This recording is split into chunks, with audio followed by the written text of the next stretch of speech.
নিজের রেকর্ডে ভাগ বসানোয় নাথান লায়নের ওপর চেয়ার ছুঁড়ে মারতে চাইলেন গ্লেন ম্যাকগ্রা। মুহূর্তেই সামাজিক যোগাযোগ মাধ্যমে ভাইরাল সে দৃশ্য। অ্যাশেজে যেন ইংরেজদের পাত্তাই দিচ্ছে না স্বাগতিক অস্ট্রেলিয়া। দলীয় রেকর্ড, ব্যক্তিগত রেকর্ড সব যেন উল্টে পাল্টে দিচ্ছে অজিরা।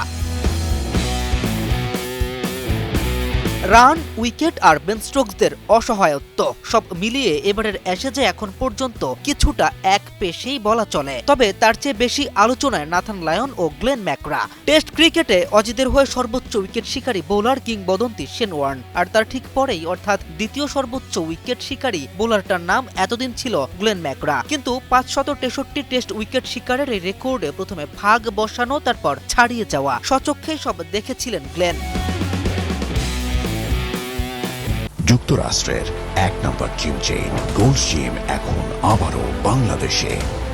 বসুন্ধরা আবাসিক এলাকা ও বসুন্ধরা সিটি শপিং মলে।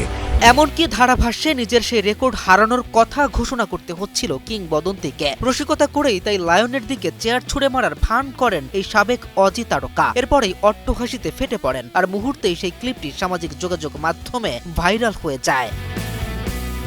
তবে 2011 সালে অভিষেক হওয়ার পর থেকে তার চেয়ে বেশি টেস্ট উইকেট শিকার করতে পারেনি দুনিয়ার অন্য কোনো ক্রিকেটার। অজিদের জন্য যে স্পিন সহায়ক উইকেটে তিনি অনন্য, সেটা তো আর বলার অপেক্ষা রাখে না। সামনে রইল শুধুমাত্র শেন ওয়ার্ন। 708 উইকেটের সে অমর রেকর্ড ছুঁতে পারবেন কিনা তা বলা মুশকিল। তবে যেভাবে ছুটছেন নাথান লায়ন, তাতে ভক্তরা তো আশা করতেই পারেন।